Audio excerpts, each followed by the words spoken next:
Hello. If you're not in a seat, may I ask you to please take your seat now? The PhD candidate at NYU from in the cream suit in the back, in the aisle. Hi. Taking the selfie. We would like to get started.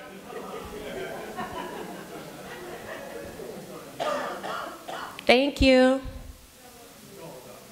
I know, right? They don't know. You know, though. I appreciate that. May I also ask everyone to come forward? You know, C-SPAN is here. If you want to be on TV, you need to come forward. Come forward for us. Yes, we'll actually like everyone to please just like fill up the first couple rows, please. First 5 rows. Thank you.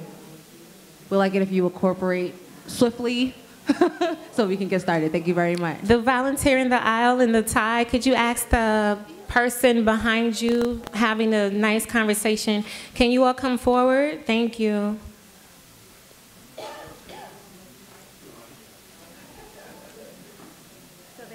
Dr. Green? So that when they span, they don't see all of these empty spaces. We really appreciate if you would just move up, please. Thank you. Dr. Flato, please. We're trying to get everyone in the first 5 rows. Yeah, thank you. First, say it again. We're trying to get everyone in the first 5 rows. We want all these empty seats filled in, please. Really appreciate it.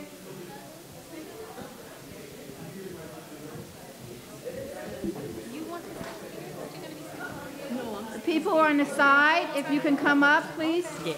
On the side aisle, if you can come up, please. Yes, excuse me. Okay. I'm going to put this way. So I'm just going to move this until I move, then I'll set it up. Okay. Really appreciate this.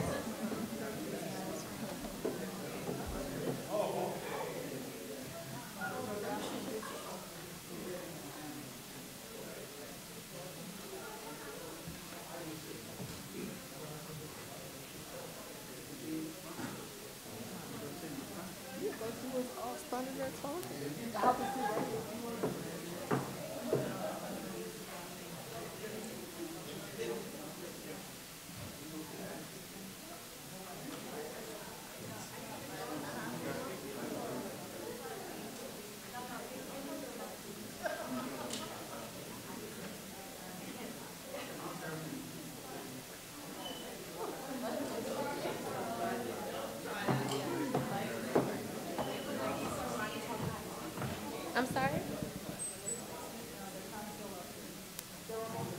Okay. We're just waiting to start.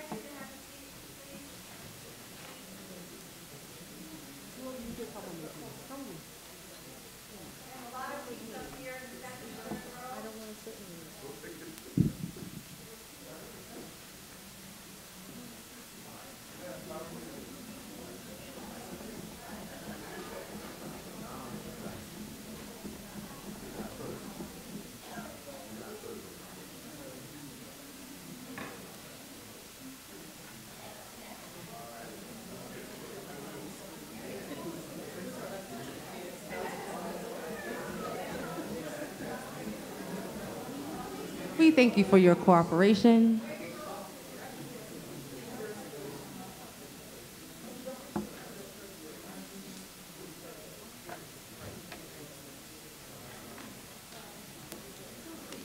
Welcome back, Linda.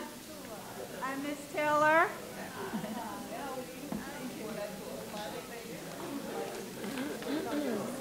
Oh, all right. Thank you. I should say Dr. Taylor.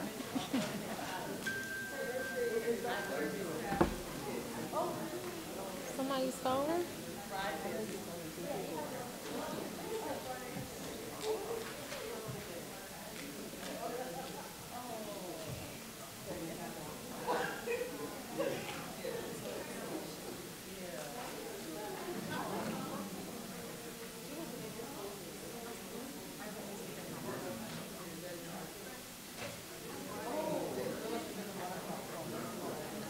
I'm sorry.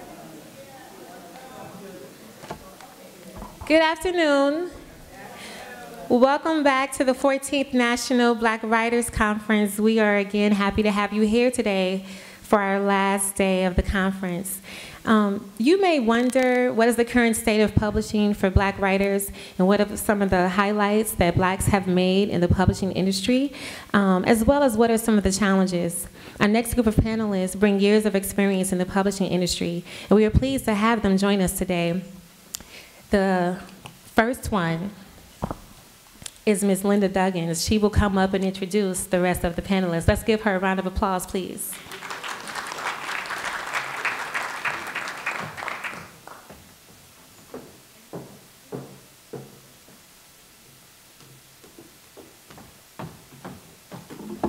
And here we go.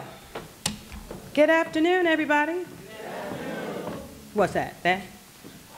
Good? Okay. All right, if you want to know my name, just ask. You're welcome. It's wonderful to be here today at the 14th National Black Writers Conference, Gathering at the Waters. I love the theme of this year's conference. By gathering, we affirm and remind ourselves and each other that our voices are vital, the work we do is relevant, and by supporting and uplifting each other, we survive and thrive. It's essential that we gather to encourage collective healing and to celebrate the writing and work of various voices. On this day, March 25th, is also the 79th year of Toni Cade Bambara's birth. Toni Cade Bambara, the groundbreaking Afro-Femme activist, community worker, filmmaker, mother and writer, a mighty seeker of truth.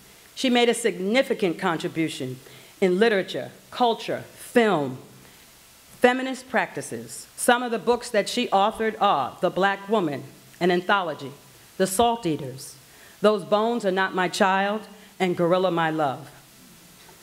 Toni Cade Bambara truly is a Wakanda warrior, y'all. Serious. She investigated and sought to understand the things behind the things, the structures that are in place that we know in that place of knowing. They're at a place, and we just go along with it anyway, like nothing is happening. She was having none of that nonsense. Bambara said that she had a spirit grandmother who would ask her, and I quote, "What are you pretending not to know today?" The premise being that colored people on the planet Earth really know everything there is to know. And if you're not coming to grips with it, then perhaps you are just pretending to be stupid or scared, end quote. I had no idea I was channeling Toni Cade Bambara my entire life. She's a powerful, powerful sister. Also on this day, March 25th, there are 13 titles written by Black authors on the New York Times bestsellers list, and that deserves a round of applause. Wow. Now, I'm not sure if this is a historical moment, but I know it's a huge accomplishment, even though not all readers look for direction from the New York Times to read things that they say we should and should not read. But as a publishing professional, I'm excited and hopeful. And a shout out to some of those authors and their titles. Tiari Jones, An American Marriage. Grace Byers, I Am Enough.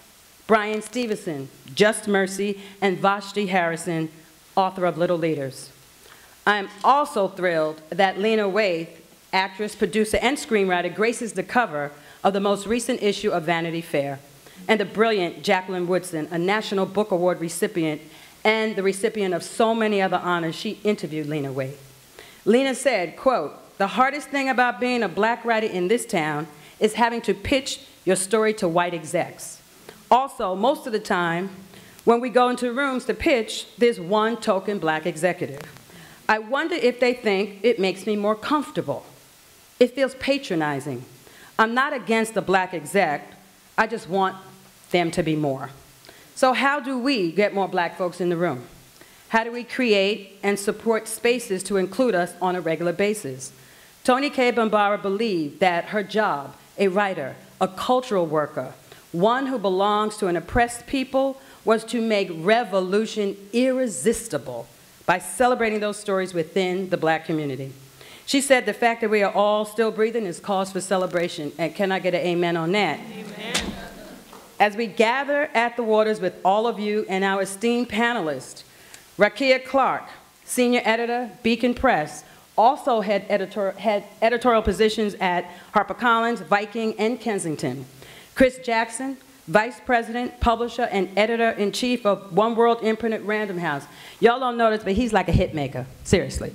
And Jamia Wilson, the first black woman, executive editor and publisher of the feminist press at CUNY, and the author of an amazing book. It's in the bookstore. I saw it. I bought it. She's the author of Young, Gifted, and Black, Meet 52 Heroes from Past and Present from Wide Eye Solutions. So this is an exciting journey, this mad, complex, exhilarating publishing world of ours. And we, like our sister Toni, we work to celebrate struggle, to applaud the tradition of struggle in our community, and to bring to center stage all those characters that are just ordinary folks on the block, been waiting in the wings. So with that said, let's get this party started. Panelists, question for y'all. There's a book project that you love. The writing is exciting. What is the process that you do to go about getting that project acquired? And what are some of the steps you take to make it happen? Jump right in. I think it depends on what role you have. The more senior you are, the fewer steps you take, I think. What everybody has to do is get in-house support. And so that may, if you're a very junior person, you may have to get additional reads from senior editors, from executive editors on up. If you're very senior, then you might be, one of the final voices making the decision. But what you really want to make sure is that your publishing house is going to do justice to the book that you're interested in, because you might feel that you're the right editor for it, but if the project doesn't have in-house support, you're not doing a real service to the book or to the author. And so I say all of that to say that you get reads in-house, and so you want other editors to read it and love it as much as you do, marketing, publicity. In editorial meetings, every publisher sort of handles this a little bit differently, but in the editorial meeting is when some of the pros and cons of the project will get fleshed out, and then maybe in a side meeting after that editorial meeting, you can start talking about numbers, profit and loss statements, and what kind of offer you make. That tends to be what I've seen. Okay. Chris, Jamia? Yeah, that seems pretty accurate. I mean, it does depend on, where you're working, if you're working at a big house or a small house, and on what your role is at the house. Where at the imprint that I work at, we try to keep it really simple. So if we like something, it's just me and 2 other editors, and we kind of just discuss it among ourselves. And then if we like it, we get approval from the president of the company to make an offer. But it is important that not only is the writing sort of scintillating and great and exciting to us, but that we think that there is a way to find readers for the book. And so we try to think ahead of time before we acquire the project and bring it in, like how we're going to publish it, and do we have a vision for publishing the book, and for, the job of a publisher is, to connect creative work of a writer with an audience of readers. And so with every project, we have to make sure that we are the ones who can do that and perform that function for it. And so it's not just about loving the writing; it's about thinking about the whole publishing project from beginning to end. And I would say, so much of the wisdom that you all shared is similar to our process at Feminist Press, but the Feminist Press is also an activist publisher. So one big question we ask ourselves is, does this align with our mission? And we very much see ourselves as a platform, so we don't necessarily prescribe what kind of feminism a book project has to represent. We have many books in our list that are in debate with each other, or in different nuanced discussion with each other, and different ways of approaching different theories of change for how we achieve gender justice or racial justice in the world. But that is something that's very important to us in our editorial meetings to think about. Is this the right fit for this press as it aligns with our mission and the legacy of how the feminist press started in 1970? I think that another part of what I love about our process is that when the feminist press started in 1970, it was very much a collective. And even though our organizational status has changed somewhat as becoming a nonprofit 501c3 press, that we are in a relationship with CUNY. We're the feminist press at CUNY. So it is a bit different in terms of us not being distinctly a collective now, but that's very much something that we feel in our editorial process, that this is a small but mighty team that we have, and we need to believe that our team is going to want to love and nurture and midwife this book and its entire life with passion. And so it's very important to us, with the small amount of books that we publish compared to some bigger houses, that we know that if we're putting our labor and love into this book, that this is something that we all can hold moving forward, and that we're the right place for it to live. I also wanted to just share that we have another way that we acquire books that is very exciting, which is through our Louise Merriweather Prize. And the Louise Merriweather Prize was a prize that was started by my predecessor to really make sure that non-binary and women writers of color would be able to get support for their work, debut authors. And that prize has a group of judges who sometimes change, where people who are representative of our community. Tayari, who's already been mentioned, is one of our former judges for this prize.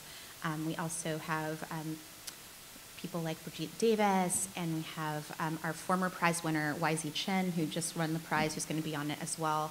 And that is another way that we acquire books as well. So we have the winner of that prize, who then gets a deal from the Feminist Press, and we support their book. But we also have found other writers who didn't necessarily win the prize, but were finalists whose books we've ended up acquiring as well. That's great. How do you go about getting that core audience that you mentioned? You know, you bring the work into the house, you acquire it, but I know there's thoughts that go into who's going to buy this book. How does that process work? You mean getting support in-house? No, I'm talking about general audience? Who is going to buy the book? 'Cause that's always the question, right? Ultimately. Right.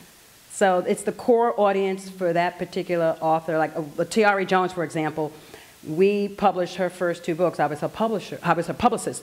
And I would always say to Tayari, your core audience is the Black audience. Right. So, and she took that super seriously. Right. Not everybody does it. Right. You can get help from in-house, but how does the author and the team in-house help build that core audience to make sure that book is moving?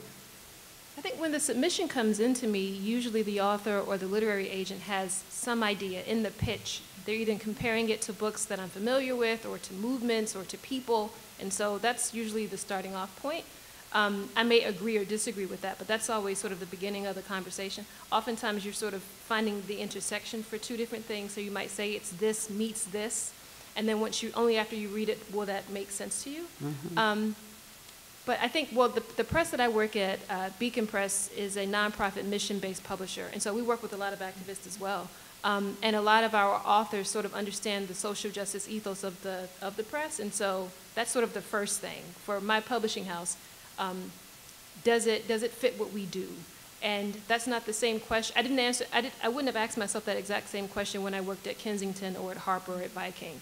Because of the house that I'm at, this is a question that I'm asking.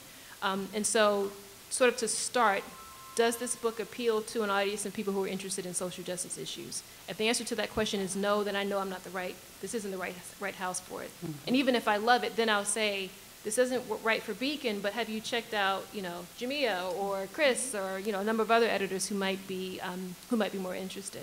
So that's sort of the very first question. I also pay attention to who the author knows and what organizations they're affiliated with. That can be really instructive. And these are the things that I think you think about as an editor, maybe more so as a nonfiction editor versus fiction. At Beacon, I'm only working on nonfiction. With fiction, I think sometimes the audience can feel a little bit broader. That's my sense of things. But that's sort of where I would start. Mm-hmm. Jamia? Yeah, I think it's very similar for us. I think there's a lot that we learn through the author questionnaire, as well as you said in the pitches. There's a book that I'm working on right now that I'm really excited about, and the person who wrote this book had submitted to the Louise Merriweather Prize. That's how we found the manuscript, even though they didn't win. And when we were thinking about back matter copy for the book and the audience, I went back as kind of a newer reader to read her initial statement to entry for the prize, and saw, there's this whole other group of people that I think would align with this book just from reading that. So I think that there's myriad ways that we end up kind of having those conversations. And then sometimes There will also be different inflection points in movements and moments. I'm just thinking about that right now in terms of some of the books that we've been thinking about that will then help identify who a potential audience might be that wasn't readily apparent.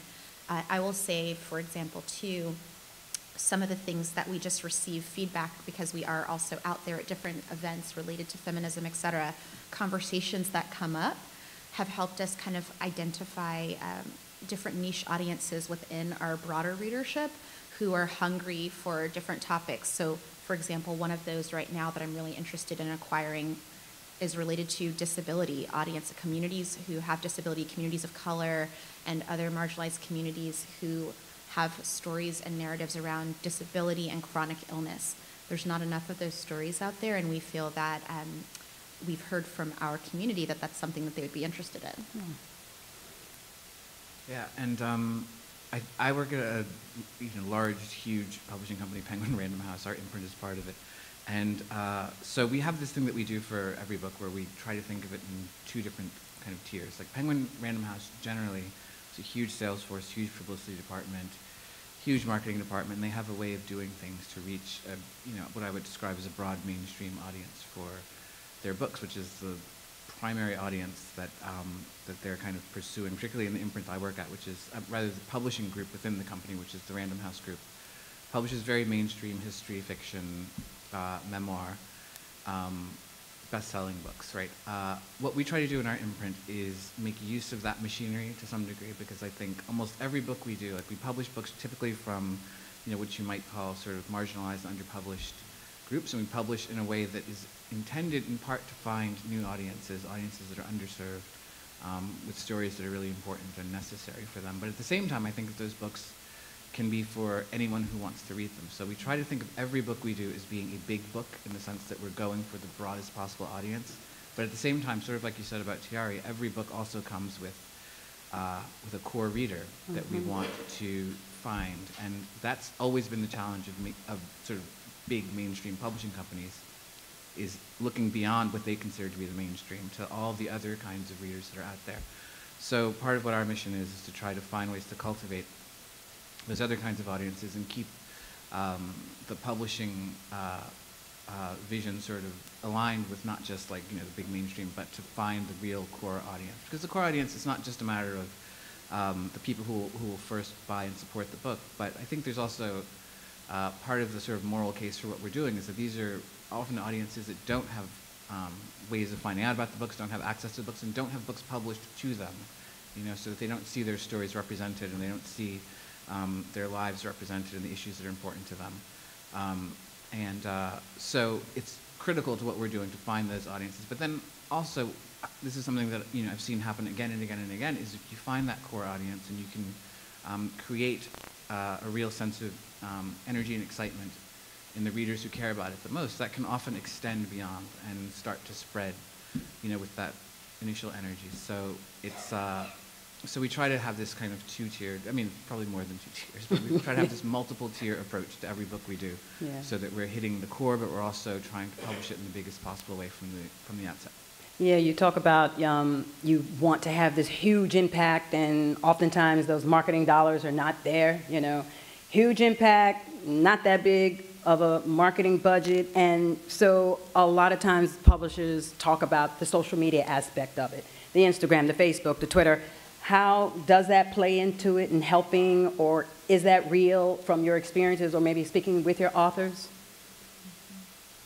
I don't think any publishers figured this out. I really don't. I think that having a really large social media following can help. It doesn't hurt, but it doesn't necessarily. If you've got 160,000 Twitter followers, that doesn't mean they're all going to buy your book. I wish it was that way, but I think that some books. Some authors are better at using that as an engine to get books. I'm thinking of Lovey Ajayi, and through her Twitter following, through her social media space, she just had. I think that when her book was bought, now I wasn't the acquisitions editor on this book, but my idea was that someone thought she's really smart, she's onto something, she's got a large social media following. Let's sign her up because she's a good writer.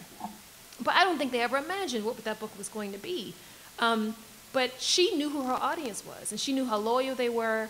And I think she either teased material out or whatever it was. She was able to get just a huge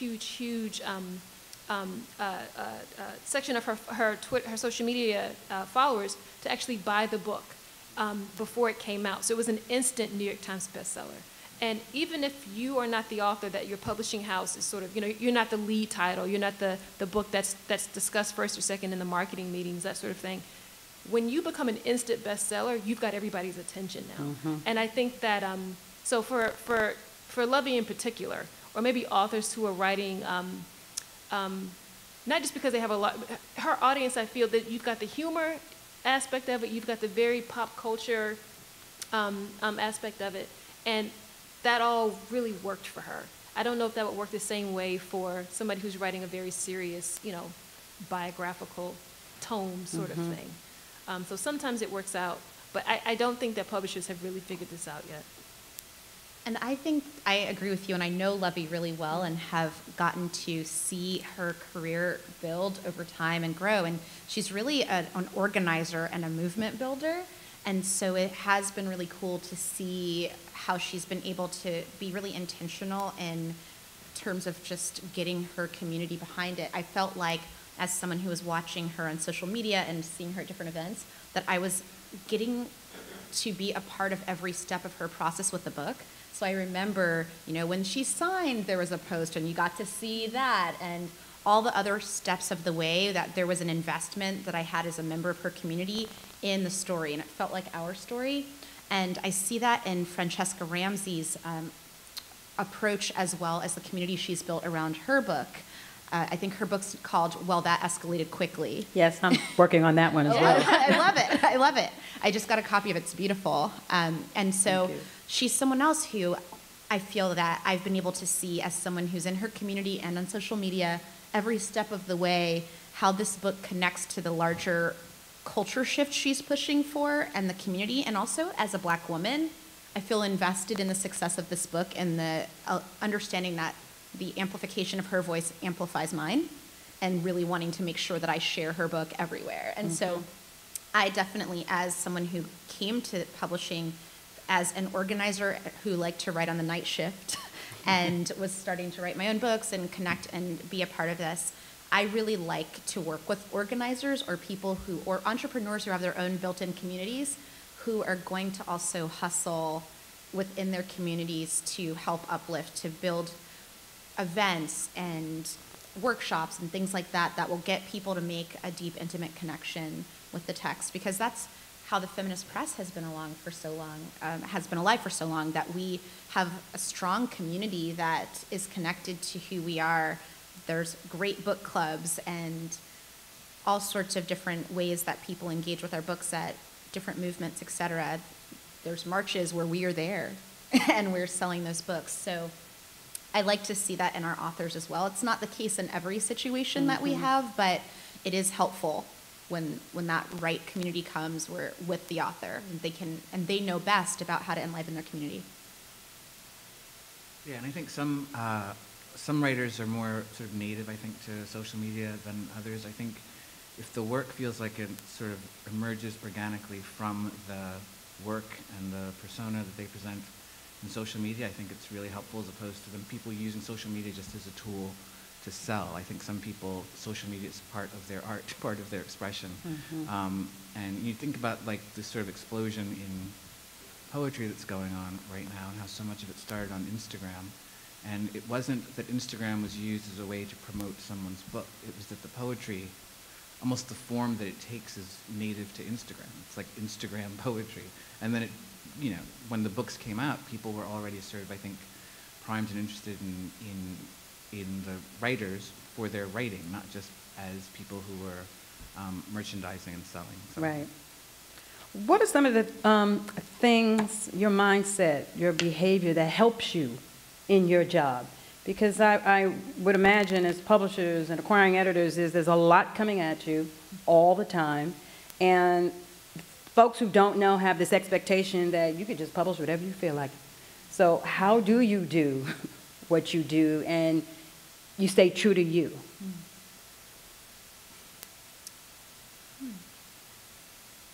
Well, I can say that I definitely have walked into the unique challenge and opportunity of being the first Black woman and the youngest person to ever, and the first woman of color to ever run the Feminist Press. And so when I first came in, I thought, oh, I have 22 board members, some of whom include my founder and people who were at the helm of this board before I was born, before I was even thought about. And what's been really great about it is that they've been really, really supportive about me being me. And so that has been a really great part of this experience, that there have been conversations that I've had about vision or things that I wanted to do. So for example, we're doing this Books Across Borders campaign right now.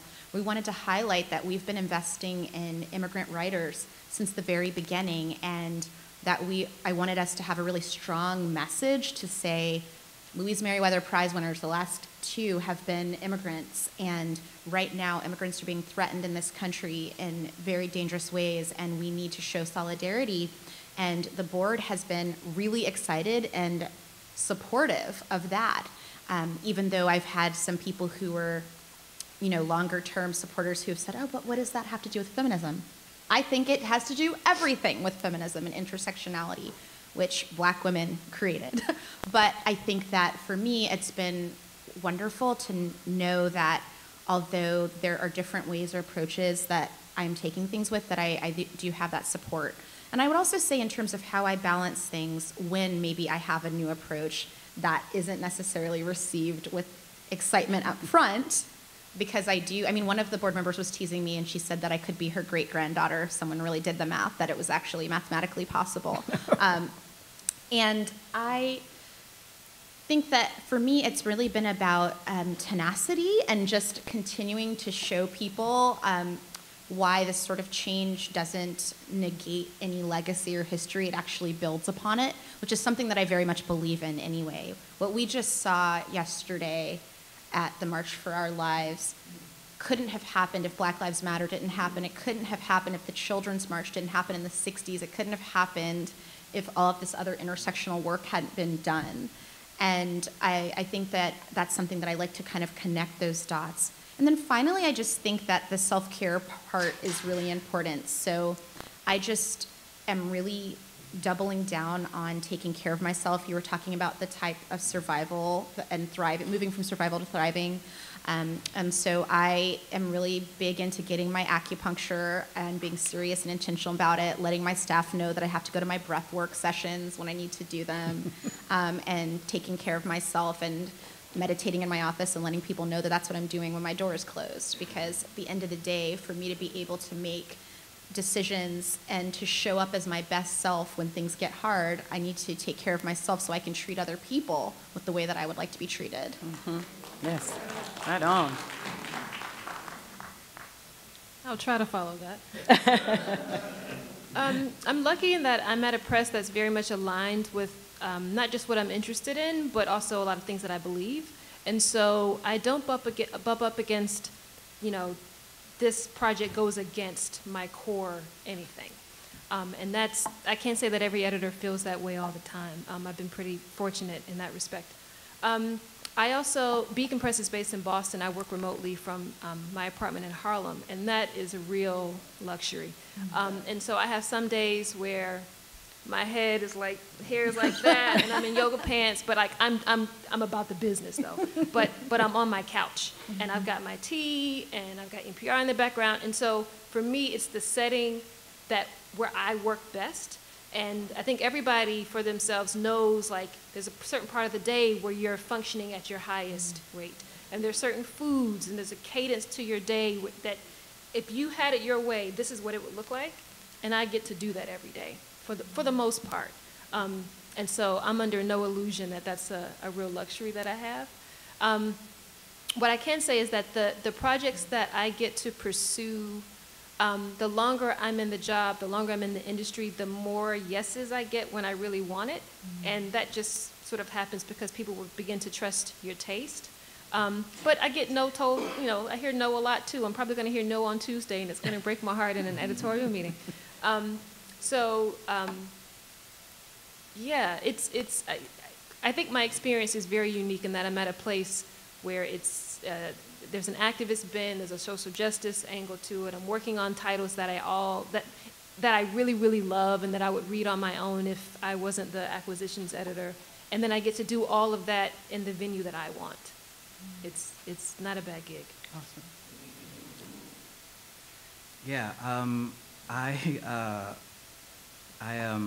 think the thing that's very sustaining about the work that I do, and I think that maybe we all do to some degree, is that you get to see in the end a book, and if you're someone who loves books, it's very exciting to know that all of the work you're doing, and it starts all the way from the beginning with writers when they're first conceiving of their ideas, and you're working on helping them shape those things, working on helping direct their reporting if they're reporters, helping them to shape their fiction if they're writing fiction, and you're working with them every step of the way, and then you get to see at the end a book that goes into the hands of a reader, and you can see that, in the best cases, that book can have a truly transformative effect, not just on the reader, but on the larger culture. It can start to shift a conversation about a certain subject, and if you see that happen a few times, it becomes, it really does justify all of the work that you're doing. I also have the pleasure of working with, staff that I hired, so I hopefully, would like them, but I do like them a lot, and I learn so much every single day from the editors who work with me. And the other thing is, it's such a joy every day. I get to work with, 24 writers who I think are among the smartest, most interesting people in the world, doing some of the most important work that's going on in literature, but also in other forms of activism and social justice. And so that's also very energizing to me. And the other thing that's really important, I think, as an editor, is not to estimate what you can do.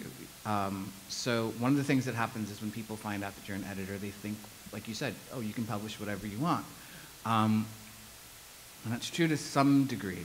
But you also have to know, what can I publish? What good am I in the work that I do?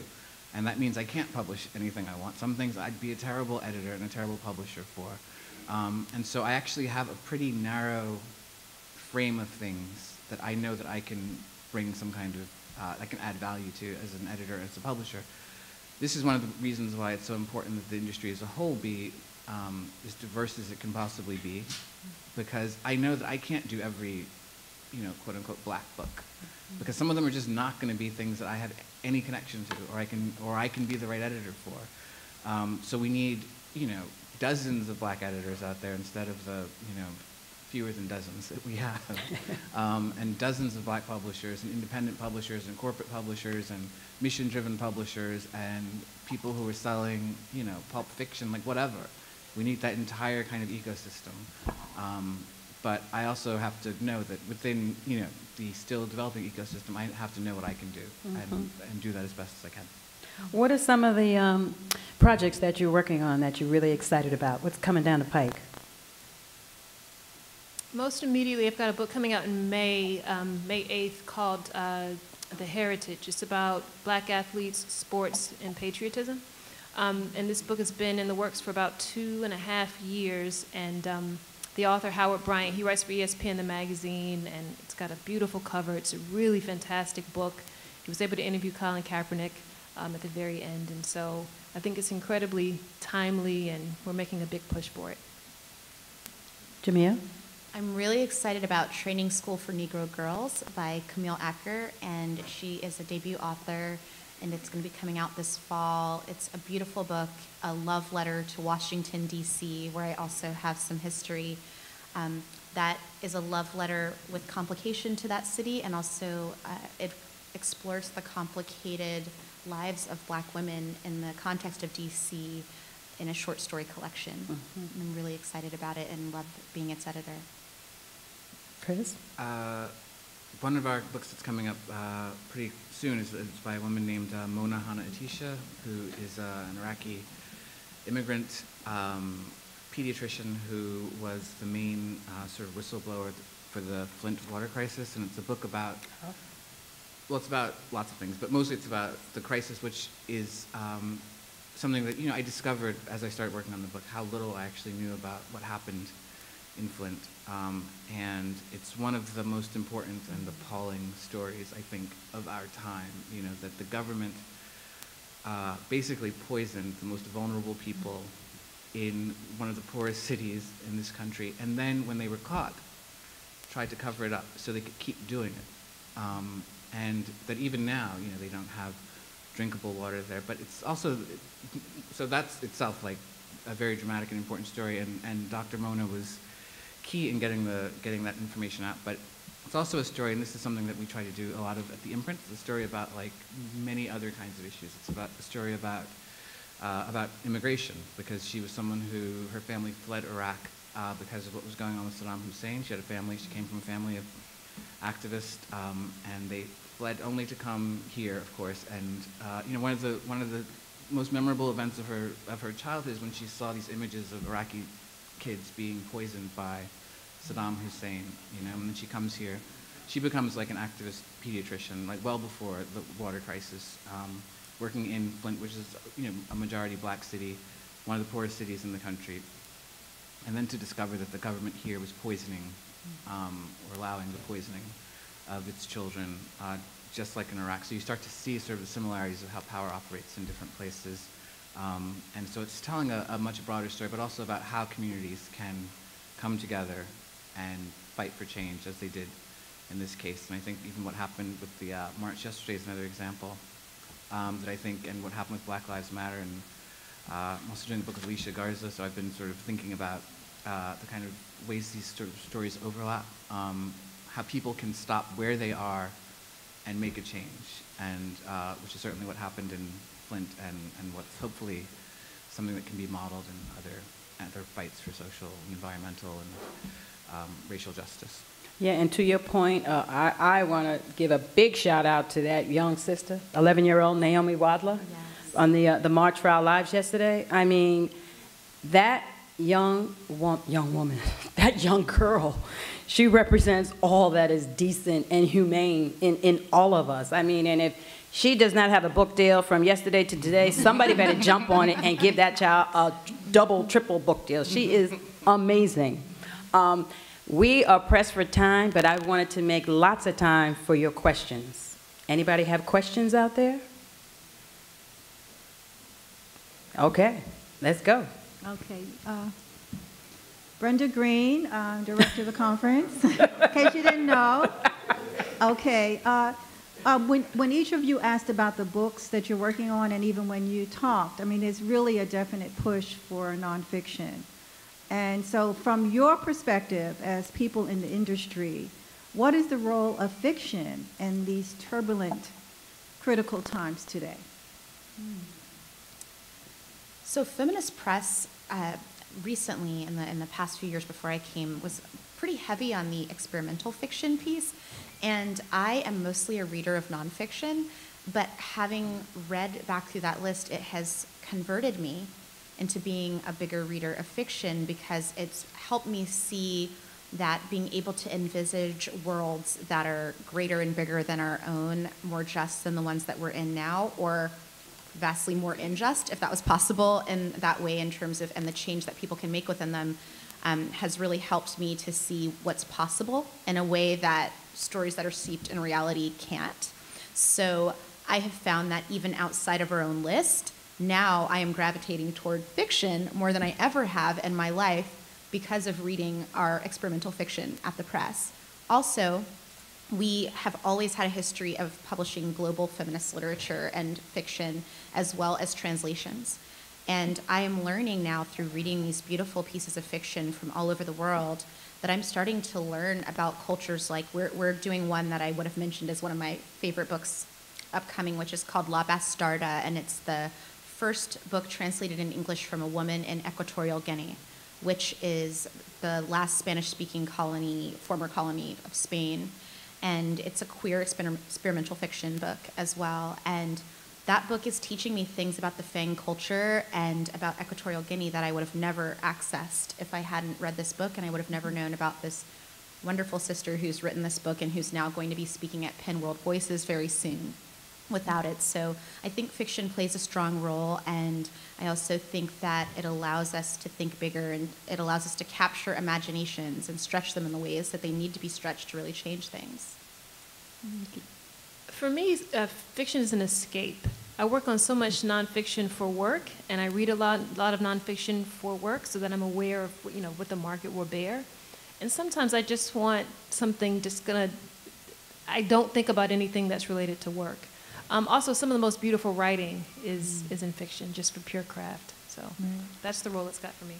Yeah, Well, so I'm sorry. Go. I was going to say, our imprint, one of our sort of missions is being able to look back at the past in ways to understand it in different ways and to find ways to imagine different futures. And I think fiction is a great vehicle. I mean, obviously you don't want fiction to become overly didactic or sort of argument-driven because it ruins it. But fiction is a great way to re-examine the past. Right now I'm working on the first novel from Ta-Nehisi Coates. It's a historical novel, and it's brilliant and amazing, but at the same time has helped me think about the period that he's writing about and think about the possible paths, rethinking sort of paths back into the past in a more imaginative way. I'm also working on a book. We're going to publish a book. One of our editors is working on by a writer named Victor Laval. It's actually an anthology called The People's Future of the United States. So it's kind of a play on the people's history of the United States. Yes.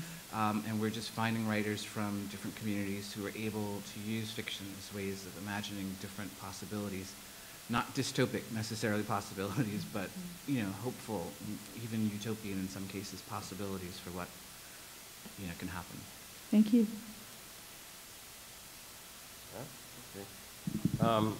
My name is Ron Howell. I teach journalism in the English department at Brooklyn College. I just want to say you all are fantastic, and the whole experience here over the last couple of days has been giving me a reason for hope, because sometimes I'm not full of hope, really. I wanted to ask you if the sometimes gloomy perception of the publishing industry that a lot of black people have is maybe a little off, given the optimism that I think a lot of people are feeling now. For instance, you mentioned Ta-Nehisi Coates. I met him a couple of years ago at the Schomburg. He told me, and this is we're talking about before the piece he did on reparations in Atlantic Magazine, that he had submitted a number of articles to New York Magazine, and none of them had been accepted. None of them had been accepted. There's a book, for instance, that was published a couple of years ago about the first black police officer in New York City. Fascinating topic. Fascinating. It was written by a white guy, Irish guy. I think that's a Beacon Press book. Written by Arthur Brown. Yeah. Yeah. That's a Beacon book, yeah. The same thing with the fire department. There's one about the Vulcan Society of Firefighters. Wonderful book, too, that I really relate to, written by a white person. I mean, is that perception that the odds are stacked against black writers, is it wrong? Or, I mean, as I say, I'm really hopeful, and seeing you, it really does a lot of good for my spirit, but sometimes it seems that it's tough out there. I think what you're saying is one of the reasons, so you mentioned the children's book that I wrote with Andrea Pippins, who's a black illustrator. The book's called Young, Gifted, and Black. And part of the reason we wrote the book was because we know that representation matters and also systemic change.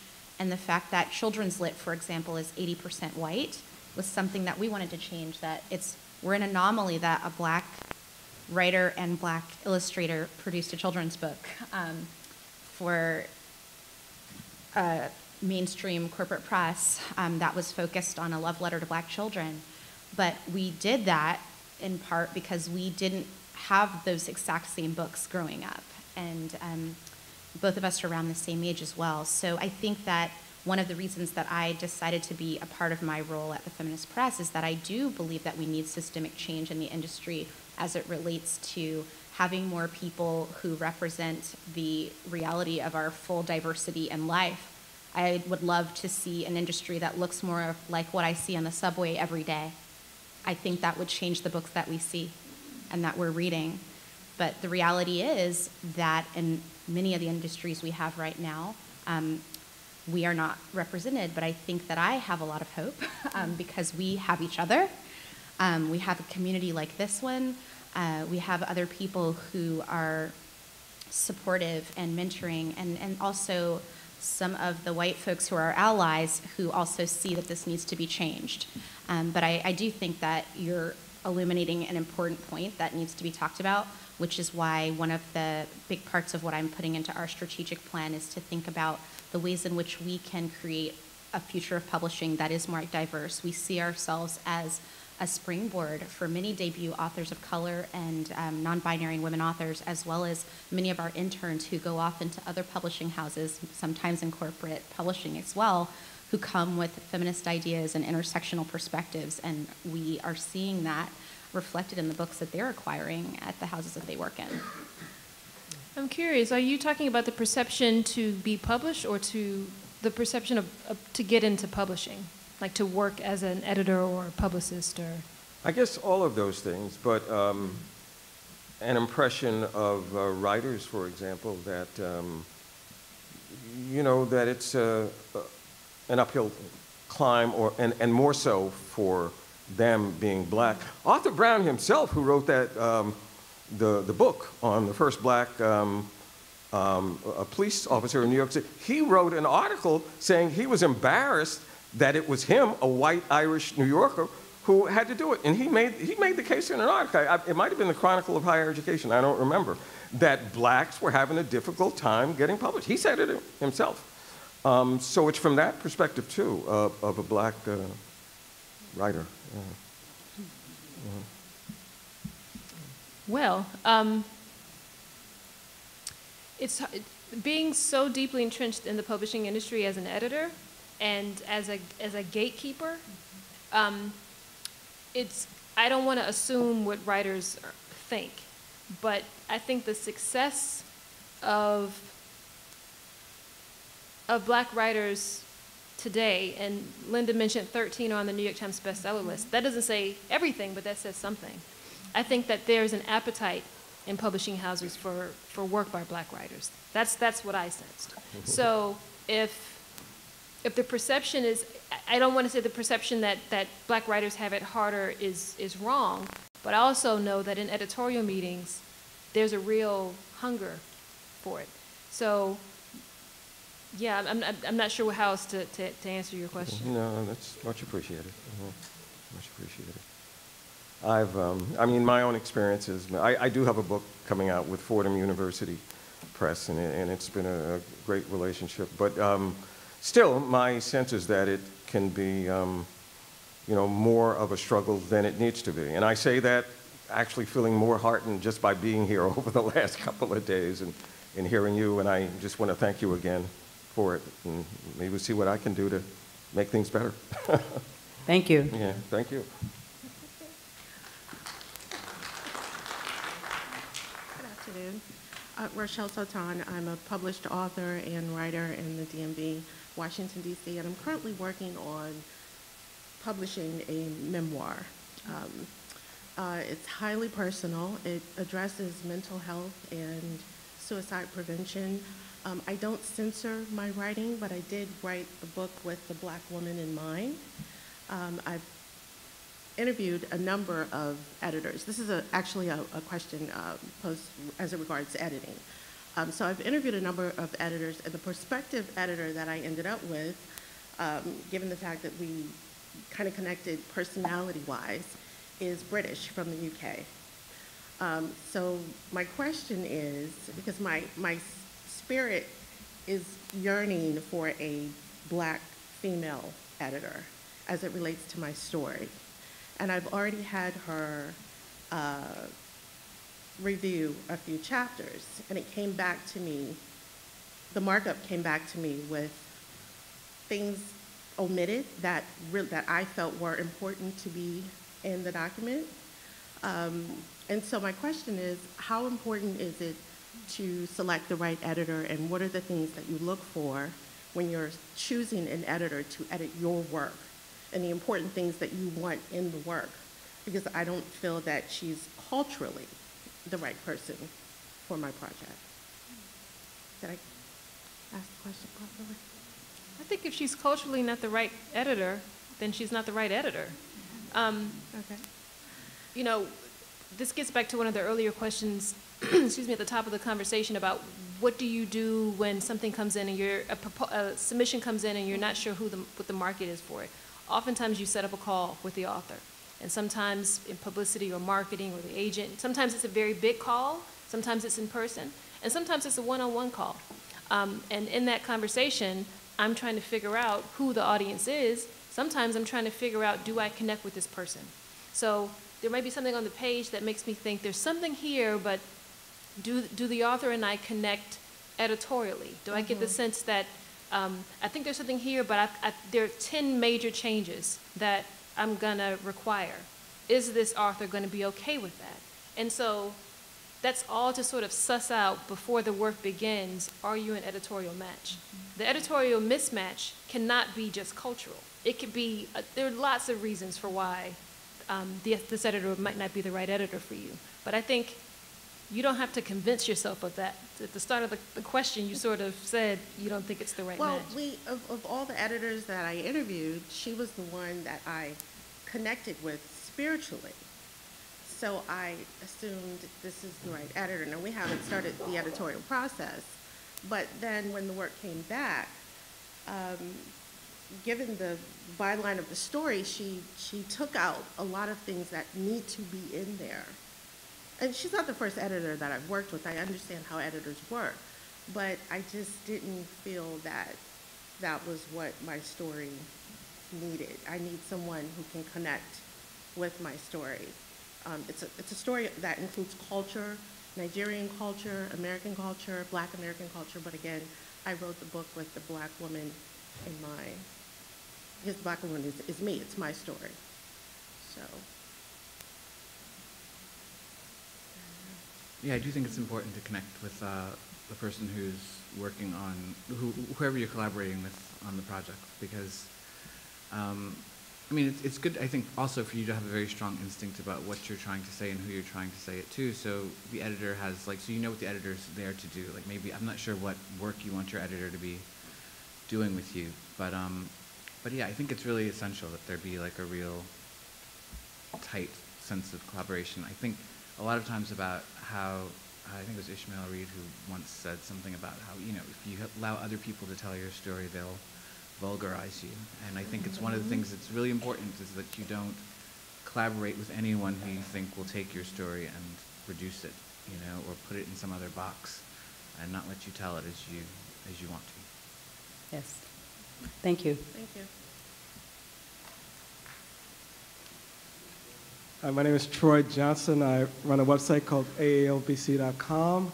I've got two quick questions. One, in the last, say, 5 years, what changes have come along in the business environment that have been most beneficial to your companies? And the second part is, which is the most negative change in the business environment?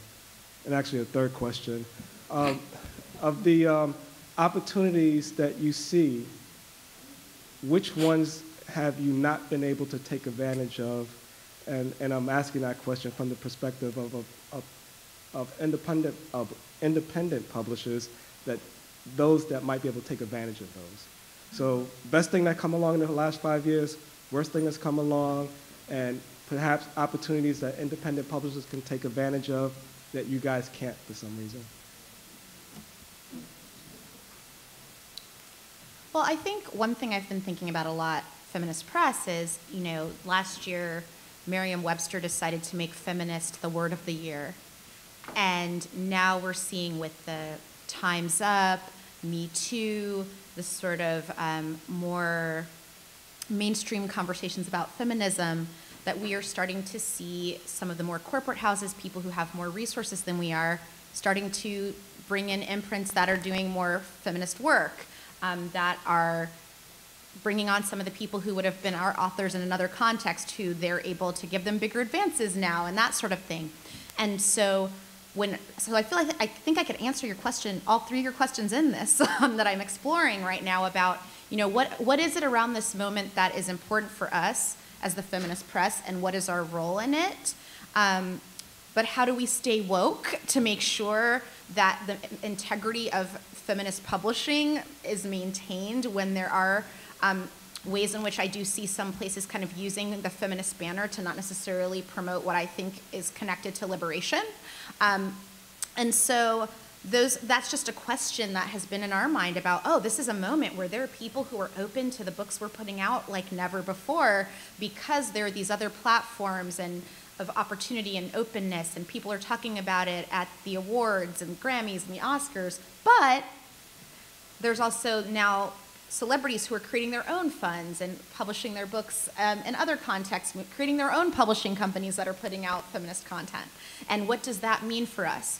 What I think it means for us is that we were doing it before, and we will continue to carry this banner, and we will also continue to support our communities and give the kind of author care that might not be provided in these other spaces. And we will always have that sort of scrappy grassroots imprint, which is kind of pun intended with that, on our work that will be there, that many of our authors really appreciate. In terms of the opportunities for indie presses in this moment, I do think there are people who are really seeking to support indie presses and publishers. Publishers Weekly just did a piece on feminist presses and the rise of feminist presses in this moment.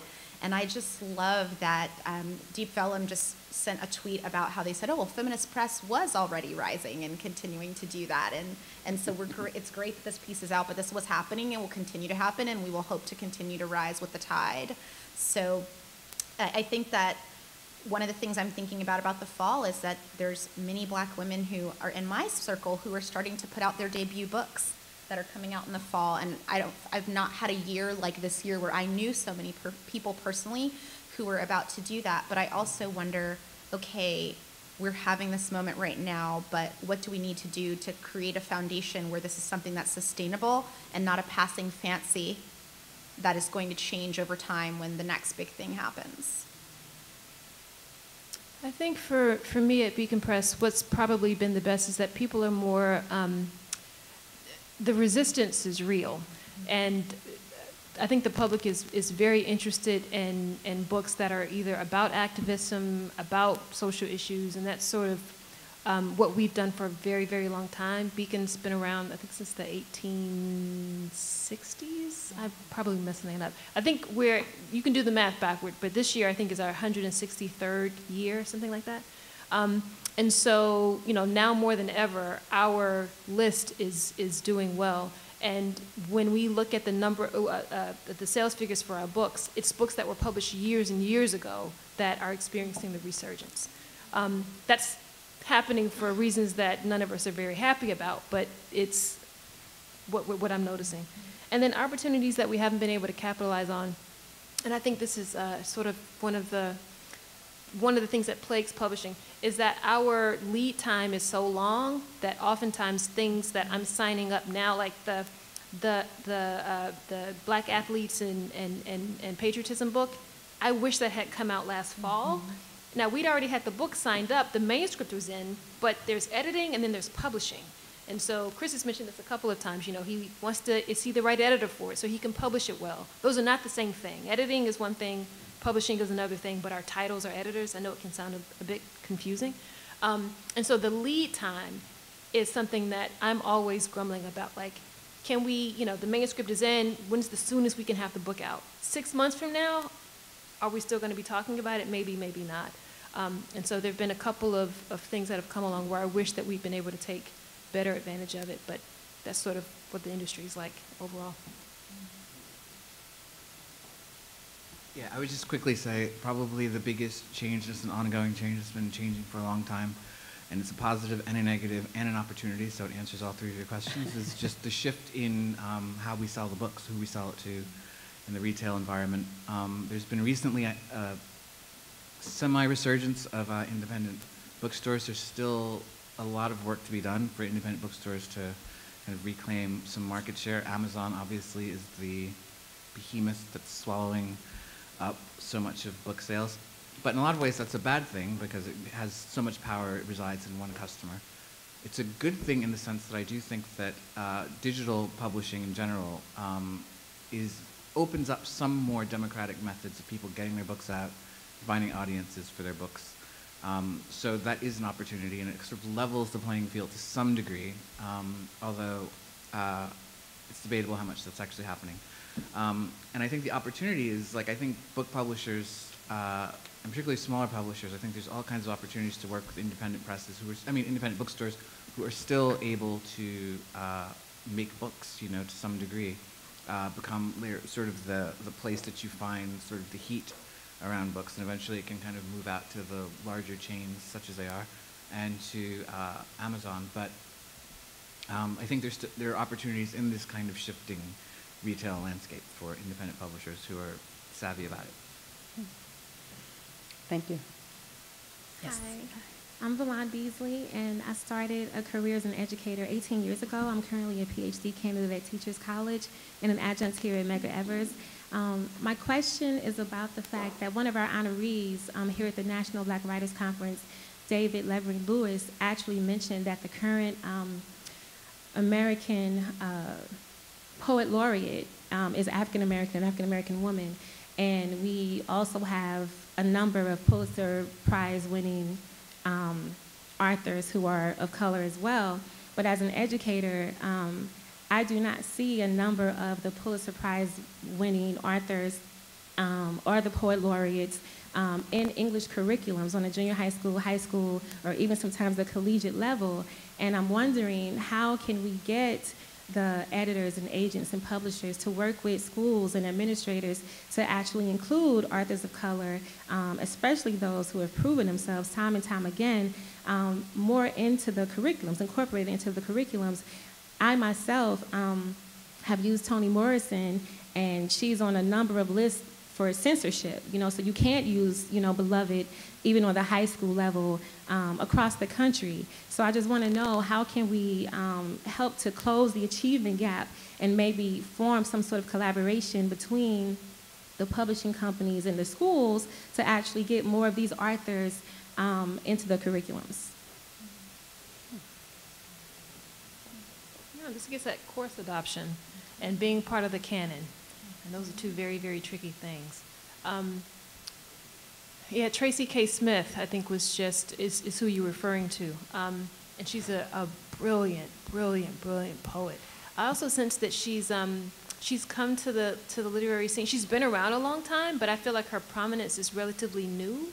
And so my most optimistic self would say that she will eventually be part of the curriculum, but hasn't reached that point yet. Why does it take so long? I don't know. I wish I had a better answer for you. But I think that a lot of the writers who, I think there are a lot of writers who are not part of the canon yet, but will. That's sort of my best guess at it.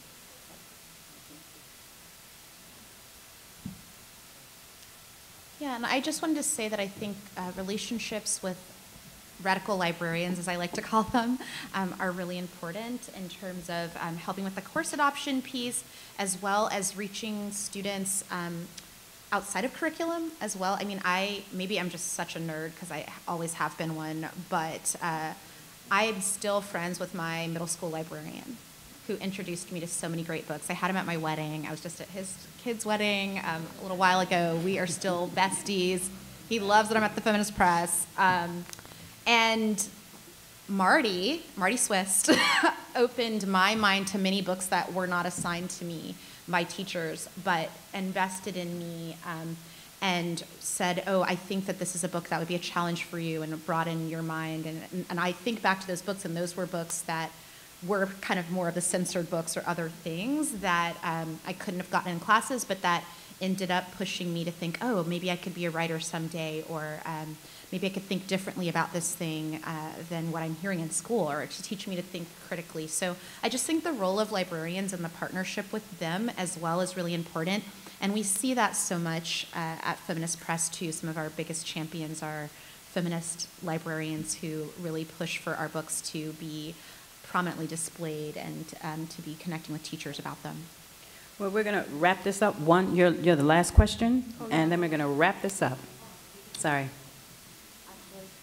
If we can, you can ask your question, but what I was going to say is that if you can, I have you just ask your question, all of you can ask your question, you can have a seat, and then we can just have our We'll try. panelists just answer it all in a roundup, okay? Thank you. You mean just ask it and then sit down? Quickly. Oh, no. That's not a good thing for me. I'm not very quick. My name is Lestine, and I'm a new author, novelist. My book is a multicultural, political, feminist action drama. And I'm self-published. And I wanted to know, you know, with any of you, does your company take, you know, indie authors? Okay. That's number one. Okay, that you only have one question. You have to sit down. because Next I question. wanted to Got to move it. Yes, yes. Next question. Good afternoon, moderator, panel, ladies and gentlemen. I don't have a question. I just would like to say a big thank you to the organization, the organizers of this function. I had a tragedy where I lost my daughter in 2016, and I was encouraged to come here as I am thinking to do her memoir. It was a very rewarding experience, and I'm hoping that I will get an editor, a publisher, and that my experience and my journey, as I try to write it and get it published, will have an indelible impression and will do some form of healing and change to those who read it. Thank you. Thank you. Your question? Question's a bit of a detour. How do you guys decide on book covers? I'm an illustrative lettering artist, and I know it's not directly to you, but just how do you find and decide on book covers? Okay, you guys want to divvy that up and... To answer the first question, Beacon does not acquire fiction, so. Okay. For the first question, there has been some precedent for books that were self-published on a Kickstarter, for example, but it would depend on where that book was in the life of the book and if it's already gone far or not, or if we get it in its early stages and might have a point of collaboration. And then I'll answer about covers after if you wanted to speak about the self-publishing piece. Yeah, so I think at Random House sometimes, it's like anything else. We will look at anything if it comes through the right channels. Covers. Yes. By committee, unfortunately.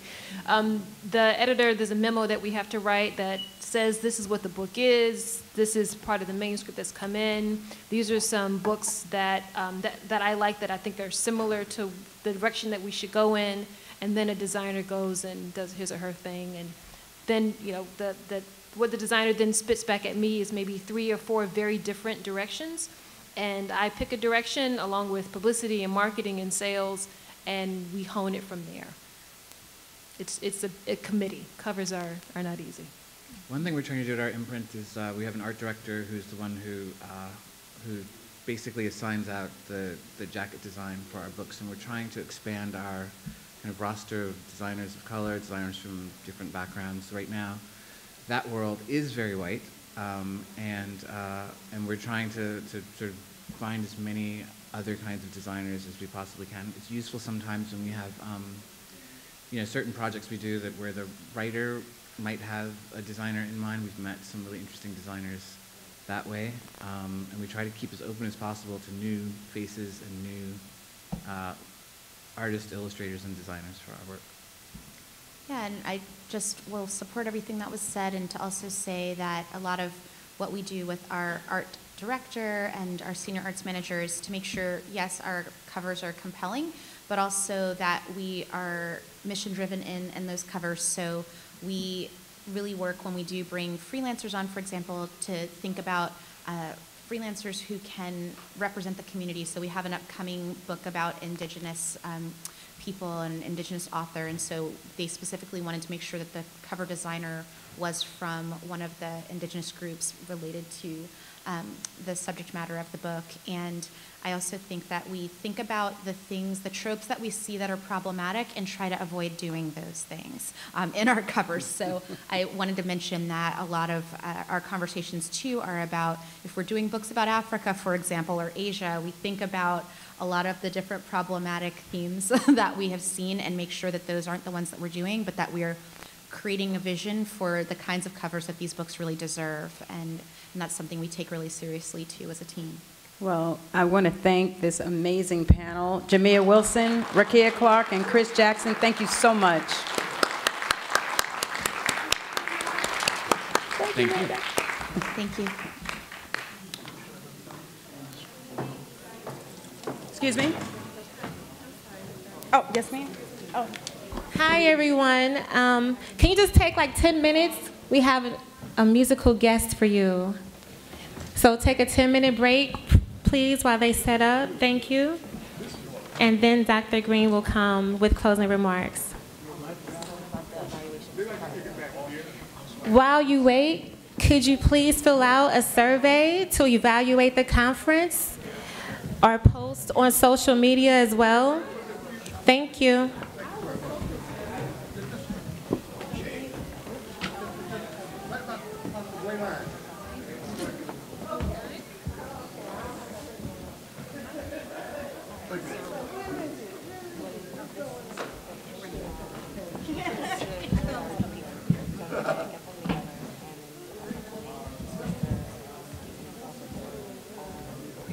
Cornelius Edie is his name, right? Okay. Is that the name of the book?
We just need a few more minutes. Please don't leave. Thank you.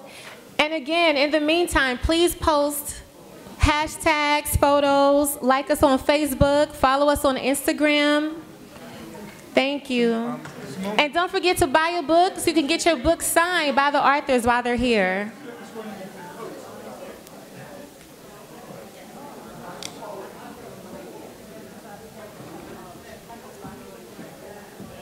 Okay, am I okay? Everything's okay? Let me clear this up.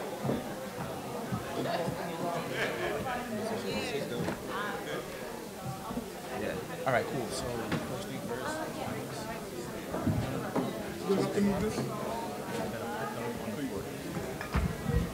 I don't know what they're doing, but yeah, they're gonna need some help.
What's up, baby? I see you.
The poet's gonna... I'll send you an email. Yeah, okay, I appreciate that. Keep it up, man. Please don't leave, people. We have Cornelius Eady, the Cornelius Eady trio performing. Just setting up. Please don't leave. Okay. Thought it'll be a nice way to close out the conference, blending art and music from award-winning poet.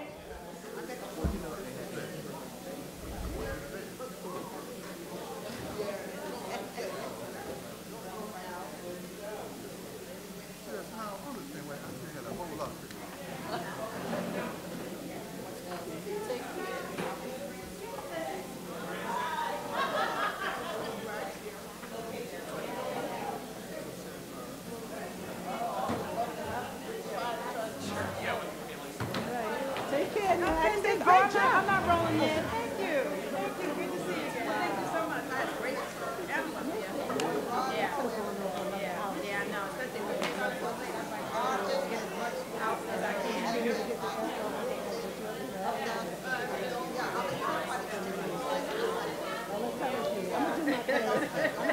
That's right.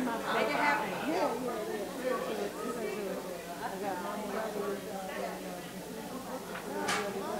My daughter illustrated it, and people like we want to use it in the class. Yeah, we want to use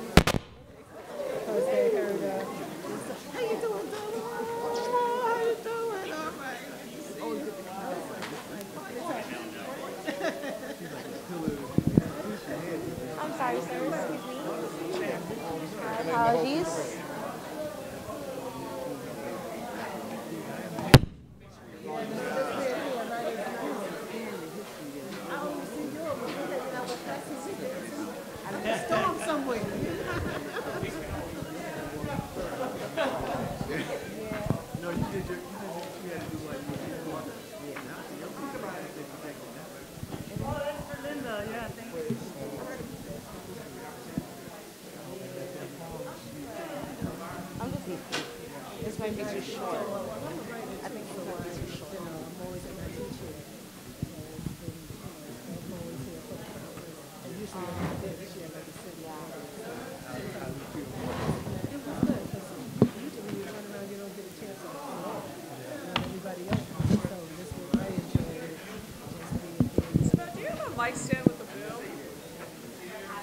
Mic stand with a boom arm? Or, yeah. No worries, no worries. It's cool, no worries. No, totally no problem if not.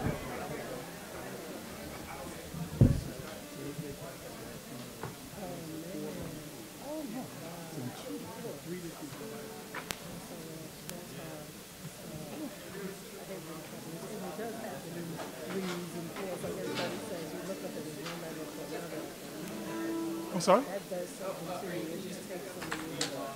Oh, probably not. Yeah. Oh, thank you.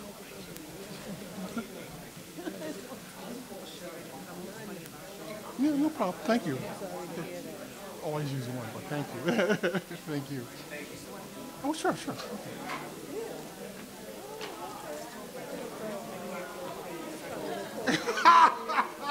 Yeah, that would ruin it for you, wouldn't it?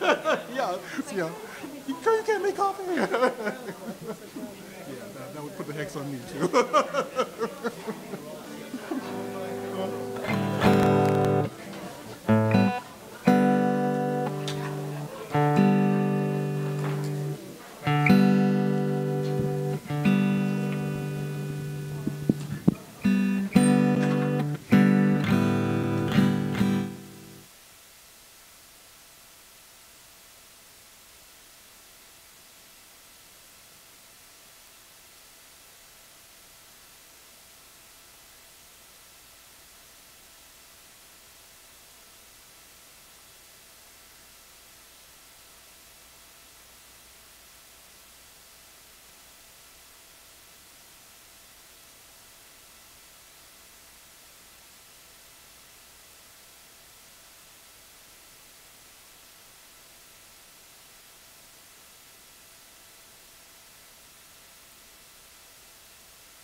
Yeah, put this on now.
Test, test. No, I don't think so. Test. Okay. Yeah. I did. Test, test. Are we on? Test. Is this on? Okay. Okay. All right. Got it. Okay.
sound of it.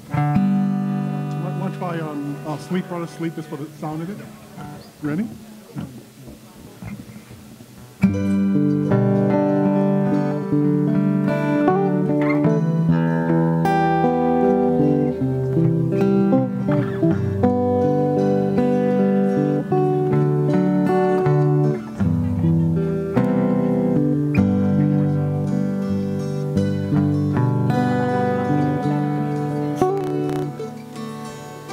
You know, there's a reunion coming up in October.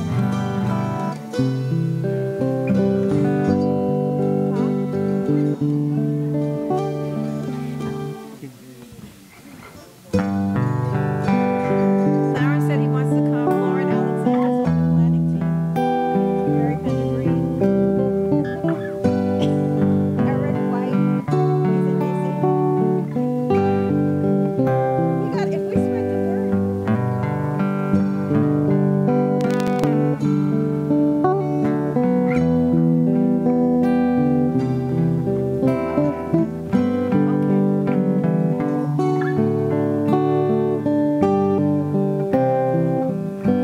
Sounds okay? Okay. Yeah, we're ready. Are they ready? Yeah. Brenda, anytime you're ready. Okay. Thank you so much. Thank you so much for staying.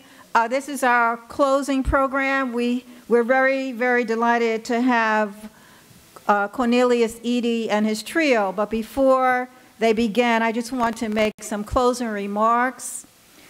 I want to also thank Valon Beasley for emceeing this afternoon. Yes, you can clap. Okay. Merle Evers Williams, the civil rights activist and honorary chair of the 14th National Black Writers Conference, announced several days ago that she was retiring from public life. And as you know, she has given much. She announced it on the occasion of her birthday. And when we think about the theme of healing activism and the legacy of healing activism, we need to think about icons such as Merle Evers Williams, who continued the work of Medgar Evers by chairing the NAACP, seeing that her husband's murderer was brought to justice, establishing the Medgar Evers Institute in Jackson, Mississippi, writing her own memoir, and serving as editor of the biography of Medgar Evers. Merle Evers Williams embodies the theme of this conference. So if you feel that you're tired and you want to know what you should do and you think you're working hard, think about her life's work. We're truly appreciative of her. And in the words of my son, Talib Kweli, the hip-hop artist, he talks about life being a struggle, but it's a beautiful struggle. Yes, yes. And last night at our award ceremony, our awardee Susan Taylor aired a segment from a documentary that she's done that shows the impact of the National Cares mentoring program. We gave her award, the Ida B. Wells Award for institution building, because that's what she's doing. The documentary was narrated by Danny Glover, and it was entitled A Way Forward, This Is Who We Are. And it was, again, an excellent way to end the awards program, which was a gathering of all these writers to talk to this theme. Susan Taylor, through that documentary, tells us what we need to do, the way forward. We have to become involved in mentoring and take charge of nurturing the people around us, the young people. Talking to the young man who asked earlier this afternoon, how do we create these conversations across generations? I saw last night that history is made by forward motion. Forward motion is what the marchers were doing yesterday against violence. Forward motion is when we join organizations that support our beliefs and values. Forward motion is when we seek conversations across generations. Forward motion is when we write texts that document our history and struggle and call us to action. Forward motion is created when we tell our own stories through fiction, plays, and poetry. Forward motion is manifest when we raise the awareness of those who are around us, the general public and our youth.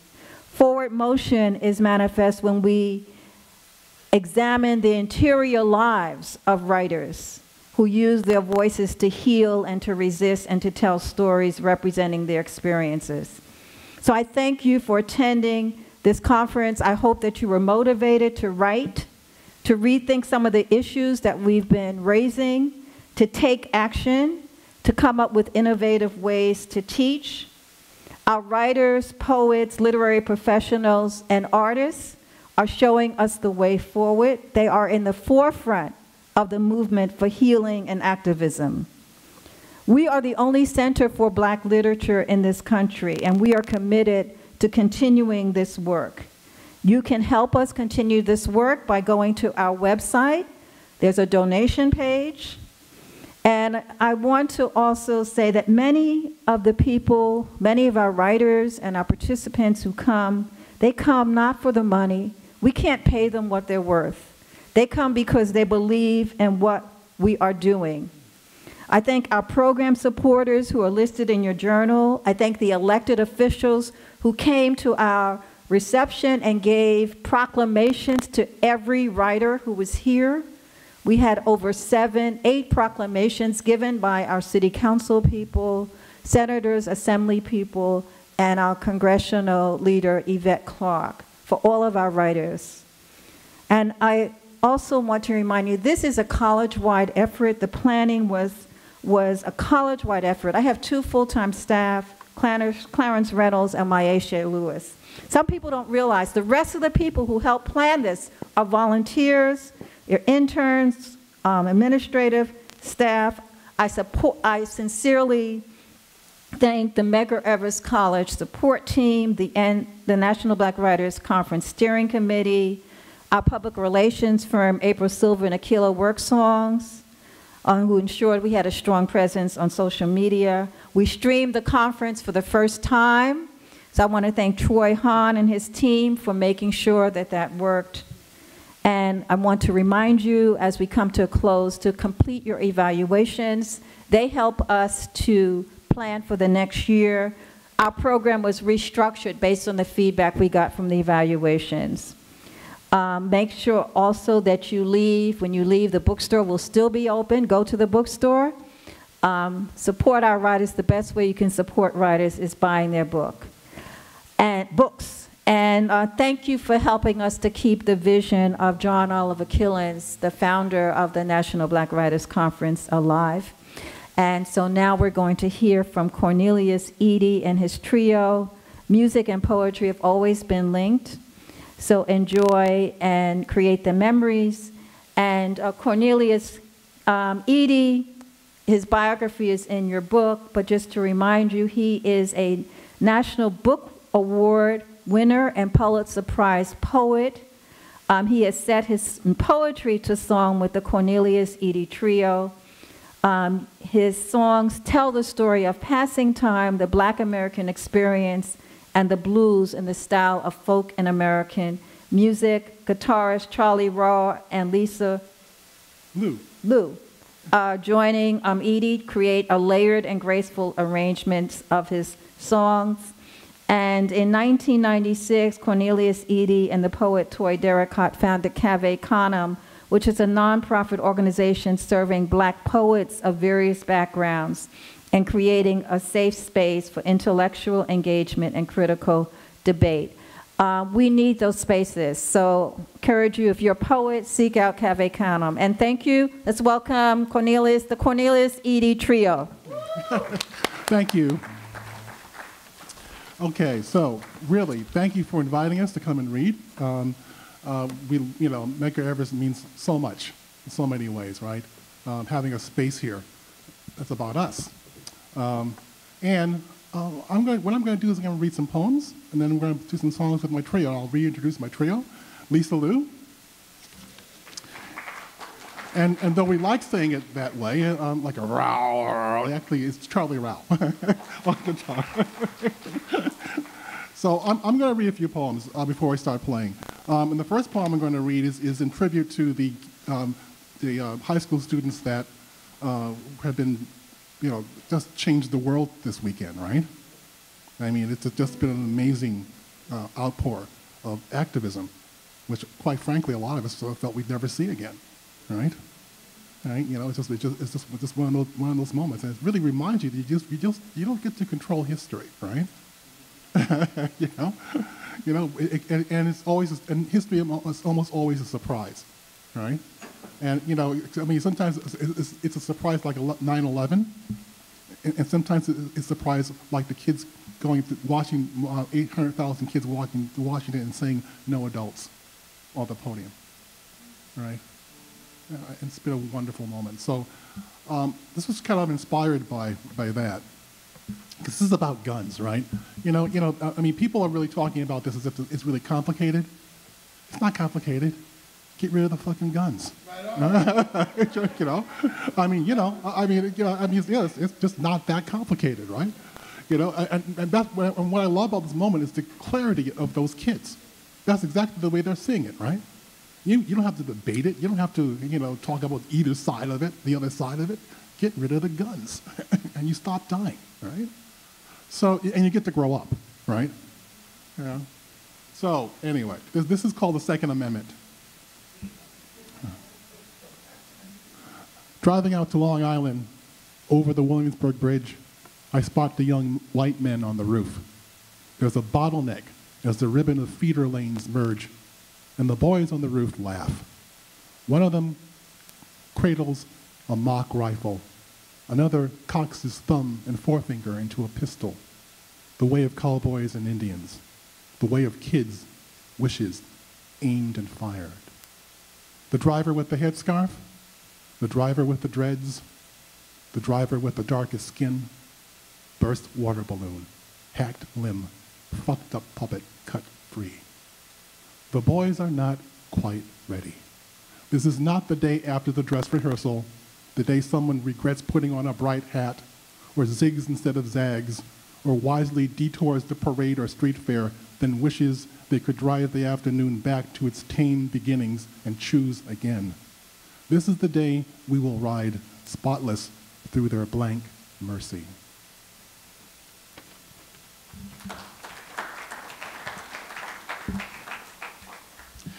It's Aretha Franklin's birthday.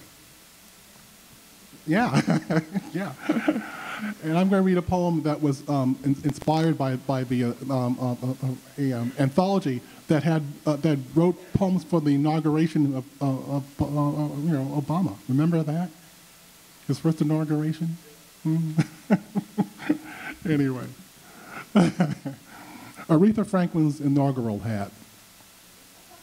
Look at that hat, my mother might have said, sitting in that bunker the living room had become, her favorite shows interrupted by the sight of this woman who once sang my sister through one of her major heartbreaks, an I give and take away man, with a truth which rose through the house.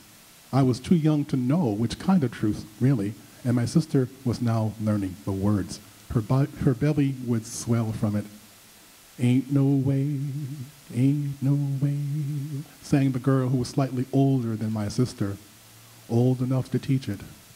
Ain't no way, the needle scratched and scratched again.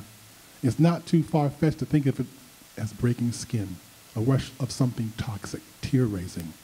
Remember when she didn't want to tell us but told us by playing that damn record all day over and over in her bedroom? That's the woman under that hat. I'd tell my mother if she'd ask. That church hat, that black woman's hat, that testimony hat. I'm going to read two more and then we're going to play some songs. And this is one I'm going to read is about my mother, who died a few years ago. But she comes from Florida. Both sides of my family come from Florida. And one day I asked my mother, how did you and Daddy meet? Because you always want to know that stuff, right? And the poem I'm going to read to you is a story she gave me, right? And sometimes when you're writing poems as a poet, you sometimes get lucky. You'll be in a situation where suddenly, you've got this moment where basically someone tells you something, or you see something, all you got to do is go home and put it down. You ain't got to change it much. You'll get this poem. And that's what I was thinking as my mother was telling me the story. I thought, damn, all I got to do is go home and put in the stanzas that got this story. So I did, and the poem got published, the book came out. I asked my mother again. She told me a different story. That's right. That's right. Right. That's right. And I was a little upset when, I figured when she told me a different story. And then since I'm older now, I realized that she was really trying to tell me, you know what? It ain't all material for your poems, poet boy. But this is the story I'm stuck with. I'm a fool to love you. Some folks will tell you the blues is a woman, some type of supernatural creature. My mother would tell you, if she could, about her life with my father, a strange and sometimes cruel gentleman. She would tell you about the choices a young black woman faces. Is falling in with some man a deal with the devil in blue terms, the tongue we use when we don't want nuance to get in the way, when we need to talk straight. My mother chooses my father after choosing a man who was, as we sing it, of no account. This man made my father look good. That's how bad it was. He made my father seem like an island in the middle of a stormy sea. He made my father look like a rock. And is the blues the moment you realize you exist in a stacked deck? You look in a mirror at your young face, the face my sister carries, and you know it's the only leverage you've got. Does this create a hurt that whispers, how you gonna do? Is the blues the moment you shrug your shoulders and agree?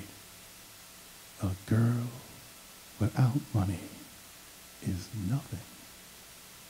Dust to be pushed about by any old breeze. Compared to this, my father seems, briefly, to be a fire escape. This is the way the blues works its sorry wonders, makes trouble look like a featherbed, makes the wrong man's kisses a healing.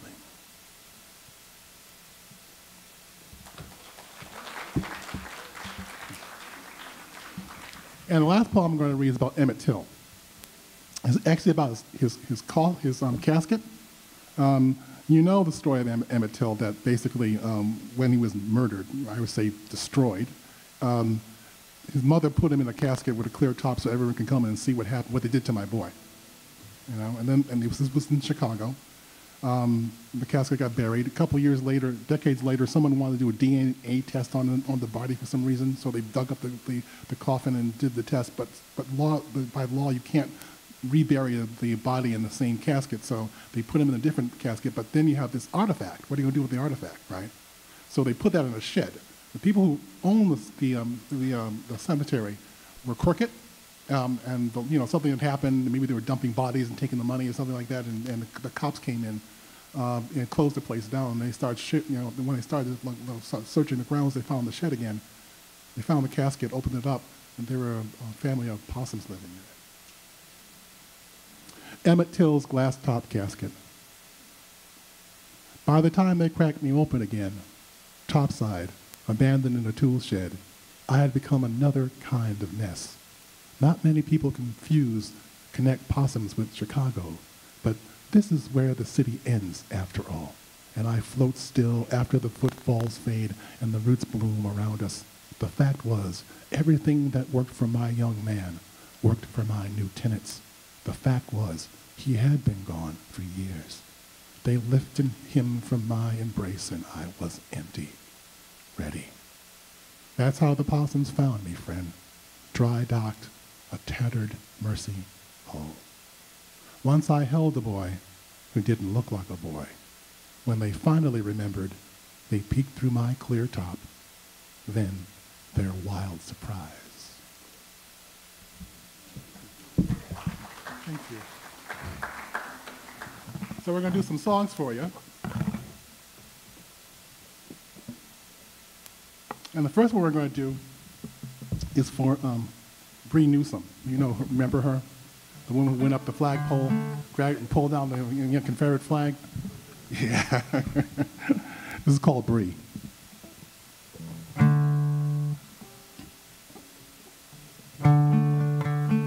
The moon goes down on a southern town. A black woman rises with the dawn.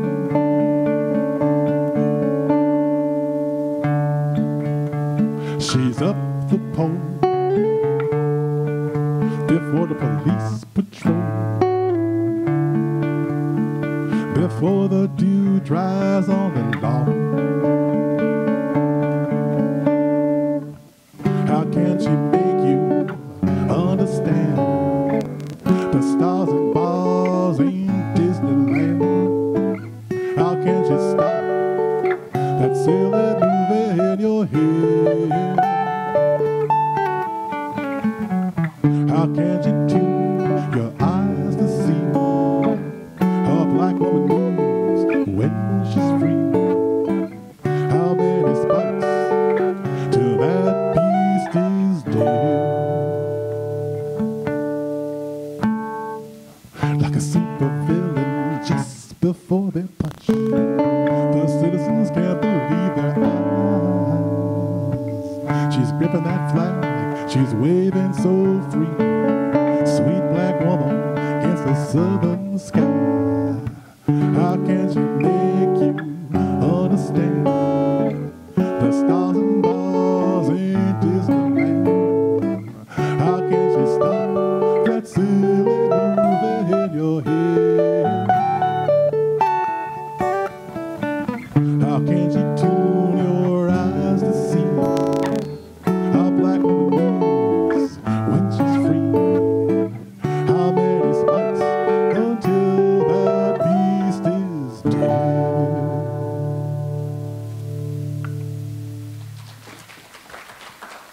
Very nice.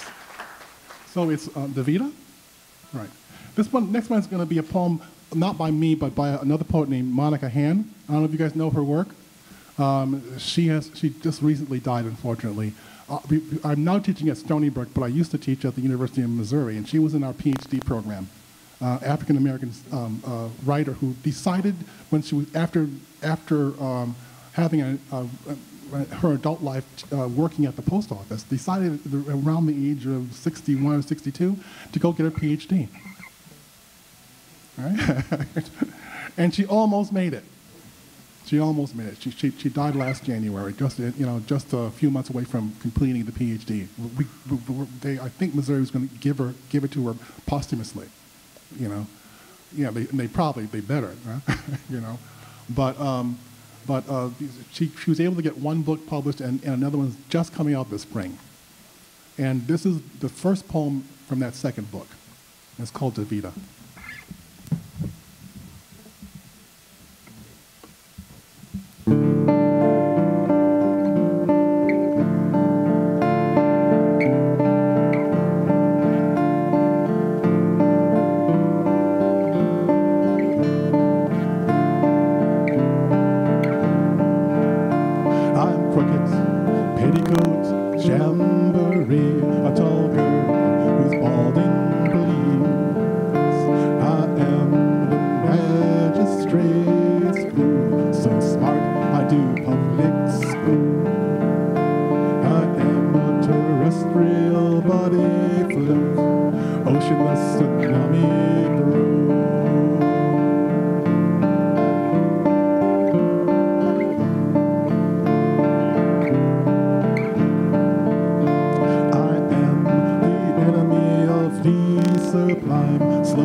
Surplus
Thank you. And sleep, brother, sleep? Yeah, okay. So next one we're going to do, unfortunately, I say unfortunately because this is one of those songs where when I first wrote this song in 1990, I thought I'd do this once and never have to do it again. This is for Yusef Hawkins. It's called Sleep, Brother, Sleep.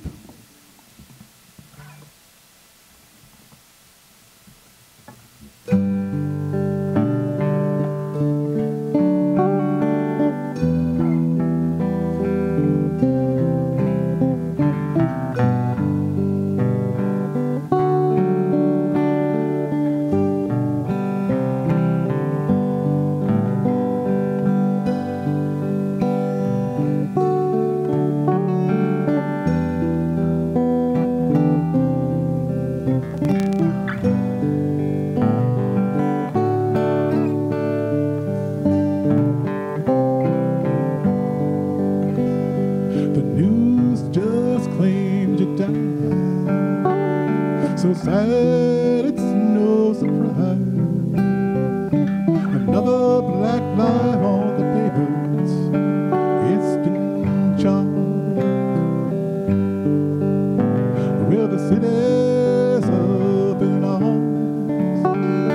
Advisements to stay calm. Well, no, we're hurt. Just can't see the mark. Sleep, brother, sleep. Sleep, brother, sleep.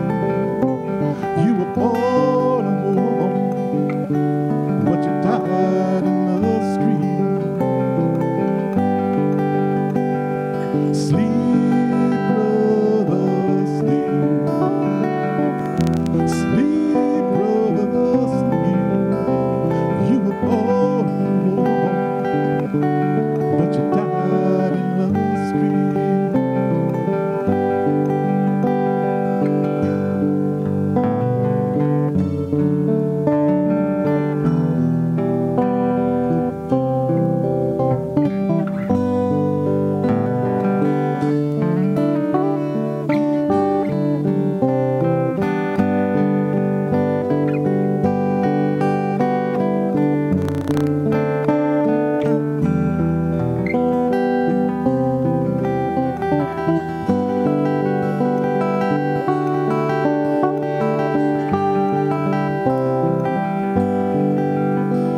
Well, the news just claimed you down. It was another suicide. Another black life on the paper. It's the child. And the camera tells the tale of the place where you sold to sail. The mob slaps themselves on the back, rolls off to jail. Sleep, brother, sleep. Sleep, brother, sleep. You were born a woman, but you died in the street. Sleep, brother, sleep. Sleep, brother, sleep. You were born a woman, but you died in the street.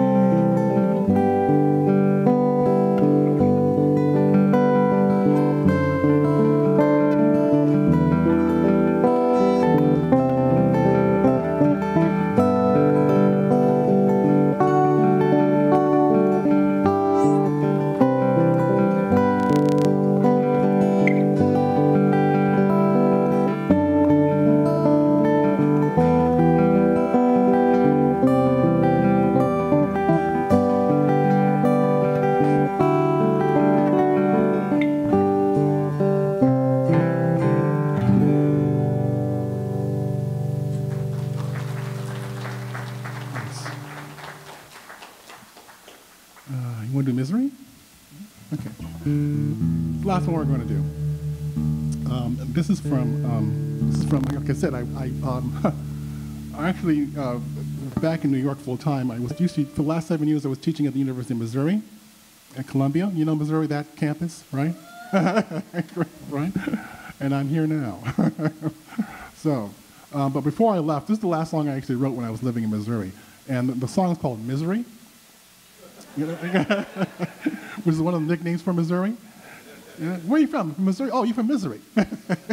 Yeah. So, Misery.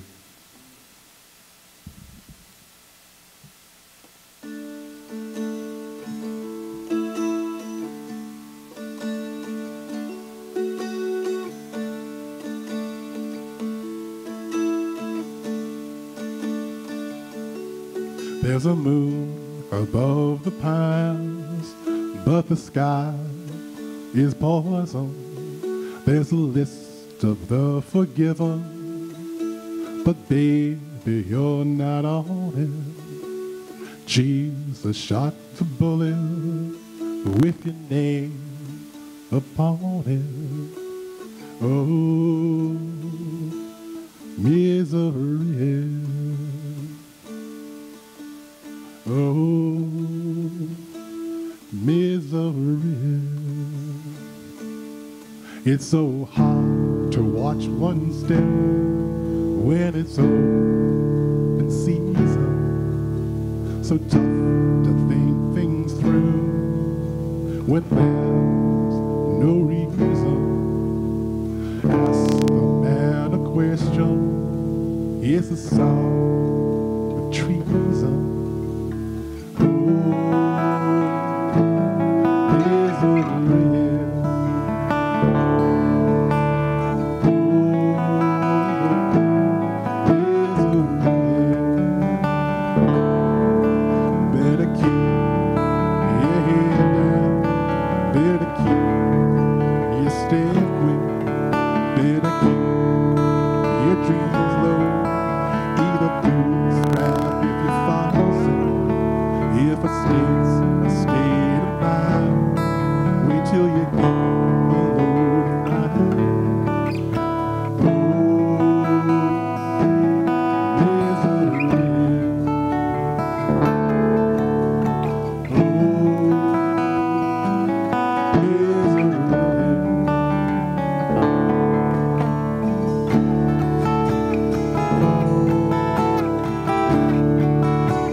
Thank you. It was a pleasure and an honor to play for you all tonight. Thank you. Thank you very much. Again, Thank you. And let's give Lisa him a Lou. round of applause. Charlie Thank you so Rao. much. Thank you. Okay. So I encourage you, go out, spread the word, put on social media your experience this weekend. Our bookstore is still open. Support Sisters Uptown Bookstore. And thank you so much for your support and for coming out. Thank you. Yes. We mute the. Oh, can you need to mute the XLRs? Yeah. Yeah. Yeah. So we're gonna plug them. Yeah. Oh, sorry. Hi. I know. I know.